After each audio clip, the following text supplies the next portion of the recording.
and you're looking up at me saying, Ali, don't do it. I'm chopping trees. I've done something special. I don't pay no attention to what they say about me. I told you all that I was the greatest of all time. But my main fight is for freedom and equality. And you really can't plan a fight when you're meeting a man you've never met before, right? I'm gonna dance and be pretty. I'm just gonna win on points. Maybe sometimes the wheel can outdo the skill. You are fighting the greatest fight of all times. This is the Ali Show. He's an American former professional boxer. He's widely considered among the greatest heavyweights in the history of the sport. He's one of the most recognized sports figures of the past 100 years. He's Muhammad Ali, and here are his top 10 rules for success. My thinking is so superior, and my knowledge is so positive, and my logic is so wise until it clashes with their mentality, which is down here and I'm up there.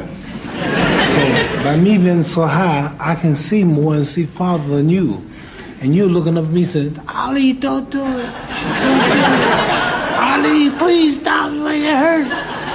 And you're on a job making 60, 70 pounds a week, or whoever this guy is. Never been out of the country, not known in his own neighborhood.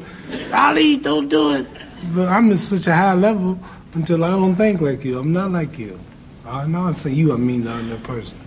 But you know why they say that. I mean, it's for the best possible reasons, though. They are fear and they are wary. It looks dangerous to them. That's but right. It's not really that dangerous to me. A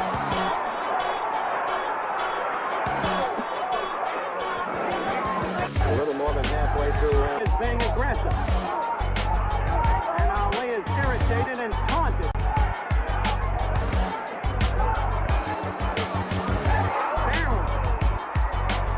He was knocked down squarely with the straight right.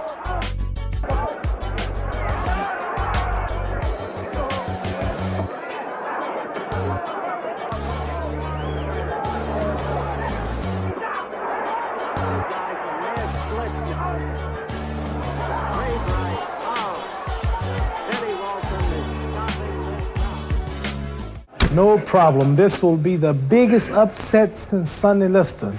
And I think it is befitting that I go out of boxing just like I came in, defeating a big, bad monster that nobody could destroy. A hard punch. I'm the underdog. If he hits me, I'm in trouble, like the Sonny Liston fight. But I came back and I shook the world and I got Liston.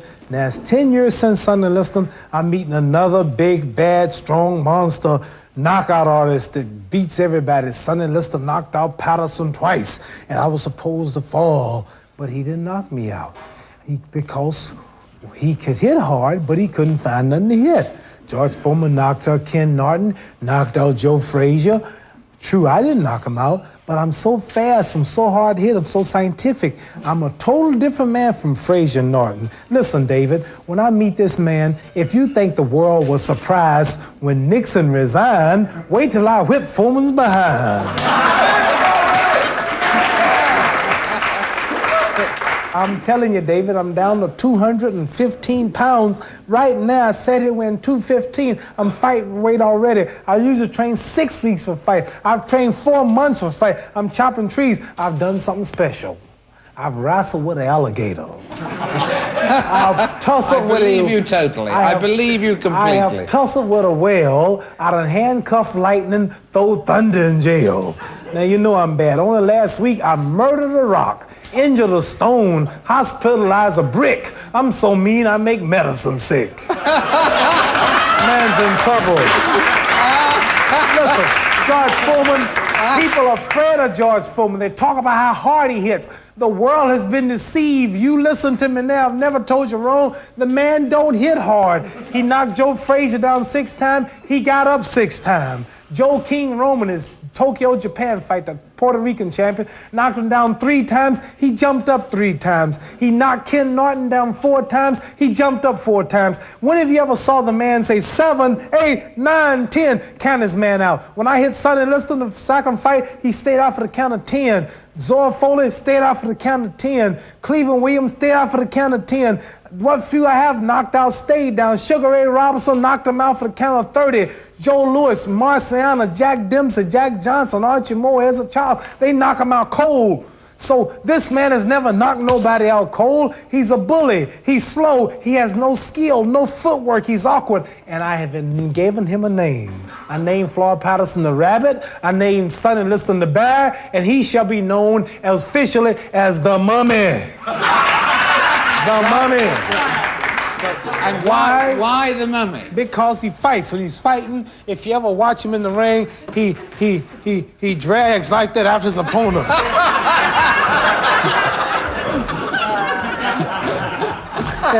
And how's a mummy gonna catch me? When you're fighting a mummy, you just keep a step ahead of the mummy. Yeah. See? Yeah, just move on the mummy. No, mummy, I'm over here. No, mummy, I'm over here. Yeah, no, you moving too fast. The mummy don't move that fast.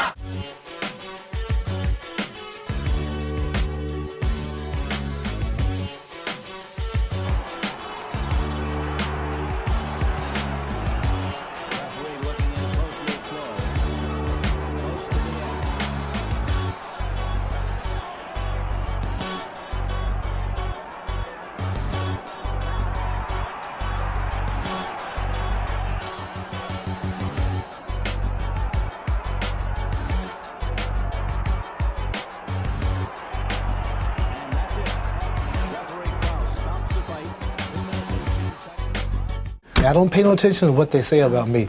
All I do is just do what I have to do and get paid, and that's it. But I don't really pay no attention to the rules of boxing. I don't pay no attention. I defy all the rules. I've added pages to the book of boxing. I have this game as such a thing now until boxing promoters can no longer afford my shows. I have governments like Iran ready to put up $10 million for me to fight Joe Frazier. I have governments like Cairo, Egypt, wanting to put up $6 million for people like Ron Lyle. I have countries all back throughout Zaire talking to Mobutu. He wants him back again. They'll put up $5 more for return with Foreman. When we talk about $10 million and $6 million and $4 million, this is unbelievable. And they don't expect to get the money back. They're promoting their countries and their ideals. So I've excelled so in this sport of boxing until Madison Square Garden is too small. Yankee Stadium is too small. The Houston Astrodome, the biggest promoters in the world is Americans, and Englishmen you can get for promotions cannot just promote me no more. You understand? So I've not only added pages to boxing, but added new sections to the boxing book.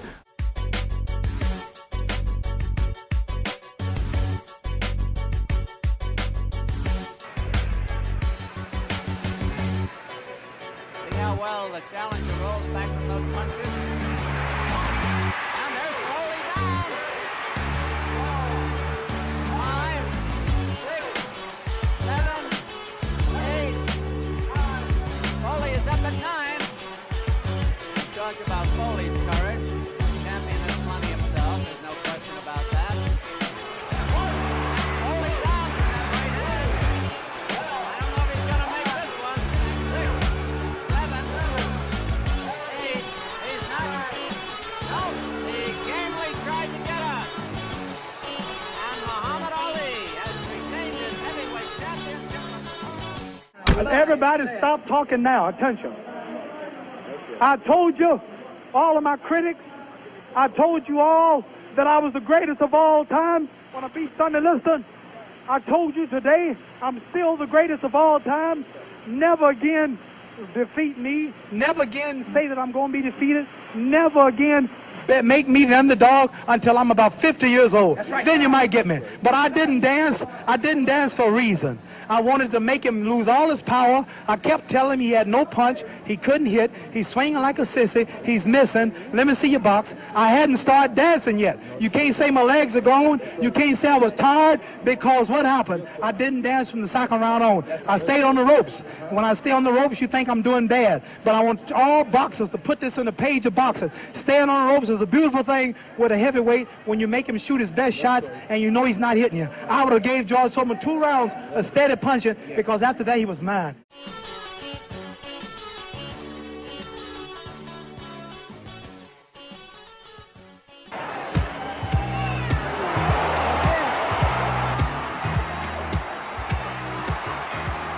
Ellis is reeling.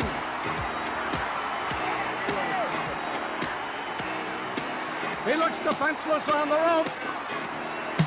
The referee may be deciding whether he's going to stop the fight. He is stopping the fight. I really care nothing about boxing. Boxing is a stepping stone just to introduce me to the audience. Like if I was still in Louisville, Kentucky, and never was a boxer, I might get killed next week in some type of freedom struggle, and you never read the news. But now, if I'm even say the wrong thing, it makes news. So like, boxing is just to introduce me to the struggle. Like when I speak, I draw people in the States to draw my people, to teach them various things which will give them dignity, pride, and self-help, and go for self, and help the ghetto, and help the dope, prostitution problem, the juveniles, and I use my image to help or do all I can to stop a lot of trouble among our own people, fighting and killing each other. So boxing is just going to be another year, but my main fight is for freedom and equality, and this is what I plan to do in boxing. It's good for livelihood, but mainly money don't really mean nothing, because I proved that when I gave up the title, not knowing if I'm coming back or not for 4 years, and they let me back on my terms. I didn't deny nothing, I believe. I'm still the same everything. So if even today, if my title hadn't been given back to me, if I got such in poverty where I had to go find a job, I would have did that. But I made a good living speaking in colleges, because the war got unpopular, and so many black militants were trying to do all they could, and I was naturally right in the middle of all of it and represented it, and that kept me alive. But if I couldn't fight, I would still not be fighting. So number one comes freedom first for my people, equality, and this is what I plan to do after I'm through fighting, working with nothing but the people, the little people in the alleys, the wine heads, the downtrodden people, going out among them and helping them with my image.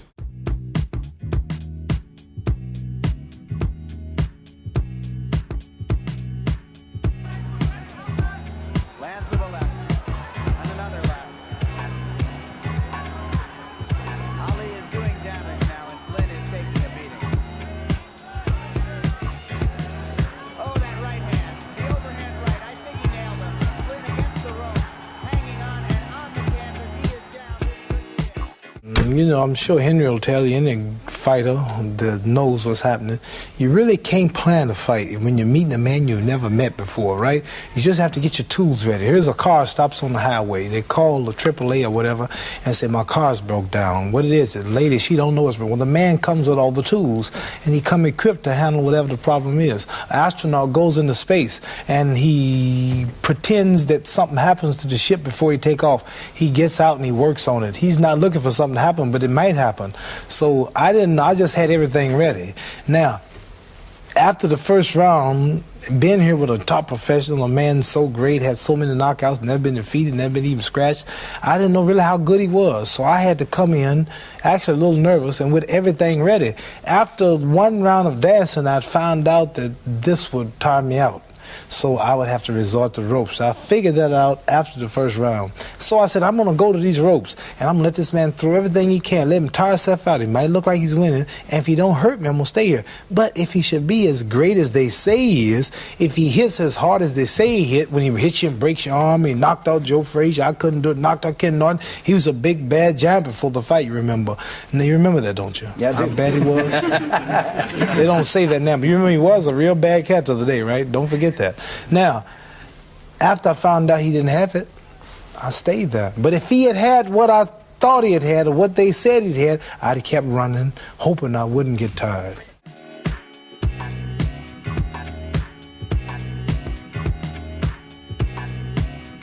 Joking around for Muhammad Ali. He is trying to drop Fletcher. There's a good combination. Fletcher's ready to go. He's ready to go. Ali comes on. Fletcher is staggering. He's out of his feet right now. There's the combination. Ali has his man in trouble. Fletcher attempting to hang on viciously. He's trying to hang on. He's out on his feet. Ali smokes him.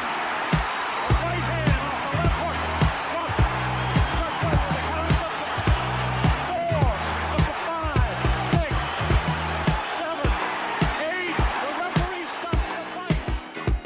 really silly when you think about fighting. I look at other fighters fighting, I say, I must be a fool. Here are two men like two roosters. You know them cockfights. They take two roosters and they put them out and they put knives on them and the roosters are fighting each other and they're not even mad, don't know each other, and just to please somebody.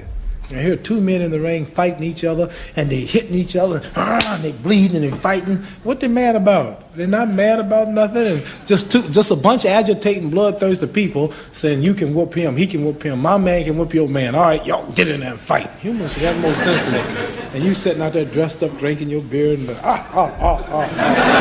they just fighting, and they just getting. And this is serious. The nose is bleeding, the eyes cut, the teeth is out, and the brain, they might have a concussion just to please you. Human beings. It's real savage. And I said, I'm not going to be that kind of fight. I'm going to dance and be pretty. I'm just going to win on points. And if I hurt my man, I'm going to let him go. I'm not going to kill him just because somebody's watching. I did it to Floyd Patterson. I did it to George Chuvalo. I did it to Carl Miltenberger. I did it to Henry Cooper when he started bleeding. I just pulled off of him deliberately, blood just pumping and gushing. And he's got a family. He's got children. And I just can't. James Ellis, I can't see myself with a man on the ropes and just to prove how bad I am. And I see I got him, his eyes in his head, he's helpless, and I'm just deliberately hitting him. I don't do that.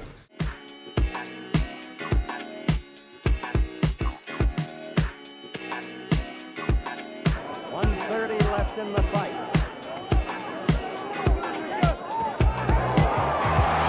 Oh, that left! Floored him! It came from nowhere! Ali came through with a left! The crowd screaming, the first knockdown of the fight, he took the mandatory 8, and now Ali is behaving like the old Ali. One more knockdown in this round, the fight is automatically over.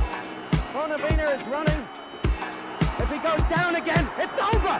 Ali is the knockout winner at 2 minutes and 3 seconds by my unofficial clock of the final round. It began with a left. I'm going up to ring center. Whether it's a world champion boxer, a basketball player, a track star, a horse, even animals, I find out that this Mark Spitz, for an example, he's a world champion. But what made him the world champion was that he seemed to, at the right time when the pressure's down, at the last few yards, he can get that lead, or he's got enough left to make it. I fought Ken Norton, my last fight. The fight was even up until the last round, but I had something that he didn't have, although I'm much older, and that was the last-minute kick. What's that last-minute kick? Is that something? Just the stamina, the strength, it's more than training, the mental capacity, to realize what's involved and how important it is to make your body do something. It's really too tired to do. Your mind makes you do it. Mark Spitz, this Olympic track star I was mentioning, he wasn't that much greater than all the people in the world, but sometimes he won by just that much. And a champion is just one who can come out at the last minute and close the show. As they say, the star closes the show. A 14, 15-round fight, and it's even, and usually this champion, you can depend on him to come through at the last few seconds and find some energy from somewhere. Discipline? Is it discipline? Or not only that, it's mental and physical. His body's in physical shape to do it, plus mentally too. He's got himself in condition where both fellas may be, sometimes the will can outdo the skill. And sometimes a fella's will is stronger than the man who's actually better physically, and the determination and weakens the other man just to see him so determined.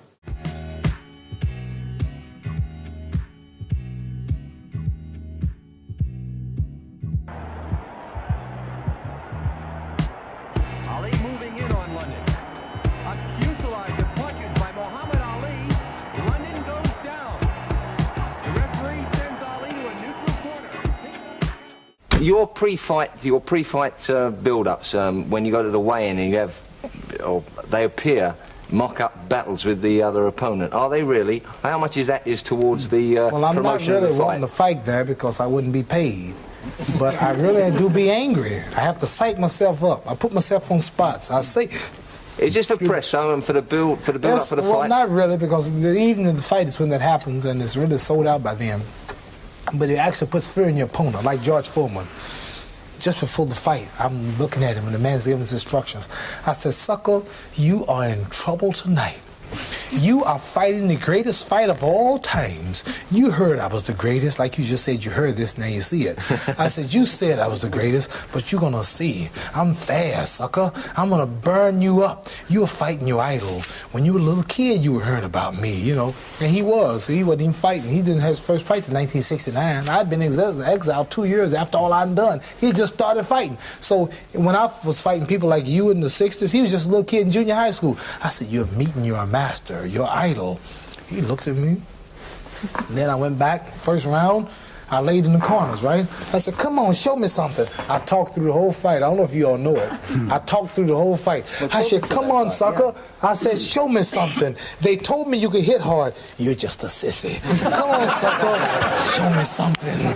Come on, you can do better than that, George. You want to corner me? Here I am. You're waiting to corner me? And he just, and every once in a while I just go, See, the quickest way to a point is a straight line. To hit me, he had to do that. And while he's doing that, I said, I'm tagging him with jabs, right? Pop, pop. He's a fighter, you know. Whenever you meet a man coming at you like that, don't worry about it. Don't duck like it's so powerful. Just pop him. Pop. See, he's going. I done hit him before he got to you.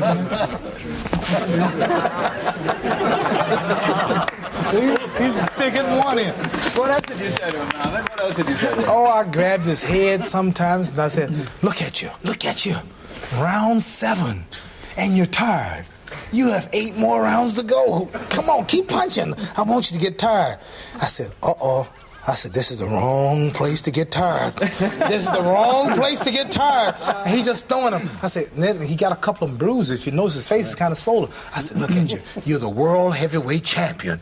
You're the world, what's hitting him? You're the world heavyweight champion. And look at me, you can't, pop, I hit you. Just said, watch out, here come another one. Pop, I said, look at that. He threw it in there. I said, come on, get him. I'm going back to the rope now. I laid back. I said, okay, take your best shot. He's breathing. I said, oh, you finished, boy. You are in trouble. I said, you don't have but 2 chances, slim and none. You're in trouble. I talked to him through the whole fight.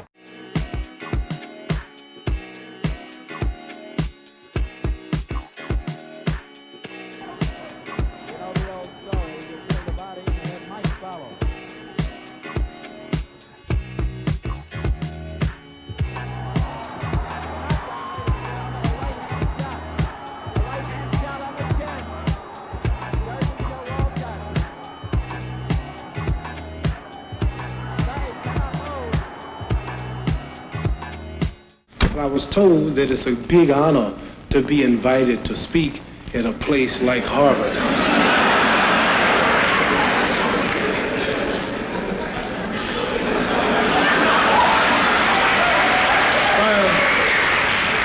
I'm trying to be serious, but you want to make me laugh anyway.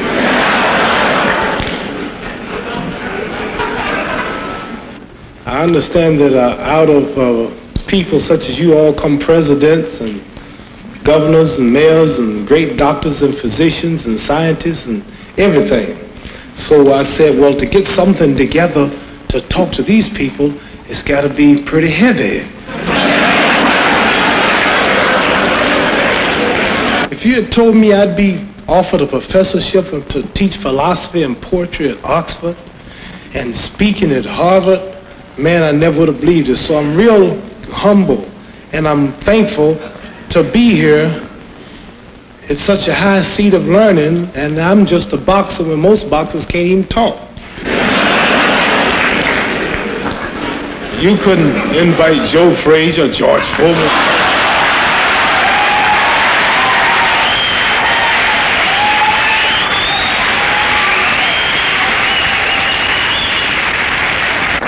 This is the Ali Show.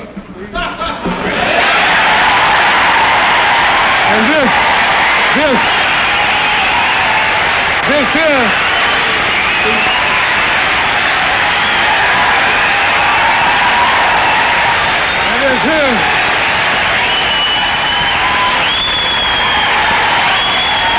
in the long and glorious history of Harvard University, no speaker ever received such a tumultuous standing ovation.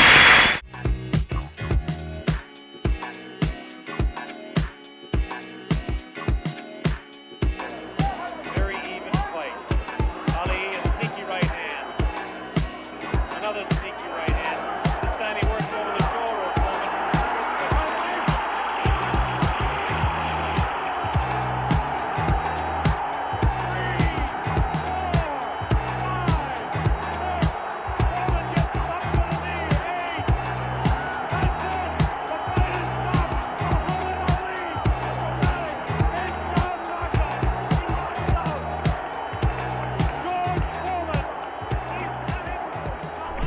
Thank you so much for watching. I made this video because Lex Vanden Herrick asked me to. So if there's a famous entrepreneur that you want me to profile next, leave it in the comments below and I'll see what I can do.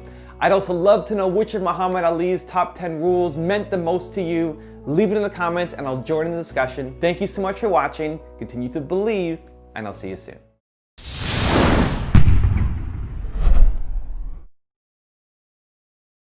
Do you ever get frightened before a fight? Do you ever get nervous before a fight? I'm nervous, but not frightened. I'm nervous because I have a great insight on. I just don't see the audience. Every camera, I see millions of people. Like the Frazier fight was watched by 1,000 million people, which is 5 times the population of everybody in the United States. Just a picture arena with 1 million people. I imagine you couldn't see them all. And just think about 100 million and 1,000 million. And all those people and everything, that makes me nervous. Just the idea of me just being a humble fellow from Kentucky, got lucky in sports, and now here's the house, the fight was piped in a place like Thailand to the government house, and Arabia and the government officials took time off to watch the fight, and just for 2 men boxing, attracting so many people of all races and nationalities. In Hawaii, I understand, they stopped, closed all the factories, and the people, they set televisions on every other street corner. People came out watching the fight on the streets, and every bar in America, every house, even traffic was still during that fight. In Madison Square Garden, 10,000 people couldn't get in, and just over 1 man, and just imagine all them people watching you, that makes me nervous until I get started. And then no nerves at all? No. How about this villain role? You're getting to be the villain, and Liston is getting to be the good guy. First Liston was the villain, and didn't nobody like Liston. Liston was a thug, Liston was a gangster, Liston was this, Liston was that. Everybody wants to see Liston beat, and now all of a sudden Liston is the savior. You know, I guess... That's the way I like it. That makes me rumble. Don't we rumble? Float like a butterfly and sting like a bee. Ah, rumble, young man, rumble. Hey! That's what we're going to do. We're going to rumble. Well, I have a poem. Ah. We got 1 minute. 1 minute, easy. The poem goes like this. People say, what's going to happen when you meet Joe Frazier again? Here's how the fight's going to sound over the radio for those who can't afford to buy the expensive theater seats. And the fight goes like this. Ding, Ali comes out to meet Frazier, but Frazier starts to retreat. If Frazier goes back an inch farther, he'll wind up in a ringside seat. Ali swings to the left, Ali swings to the right. Look at the kid carry the fight. Frazier keeps backing, but there's not enough room. It's a matter of time. There Ali lowers the boom. Now Ali lands to the right. What a beautiful swing. And the punch lifts Frazier clean out of the ring.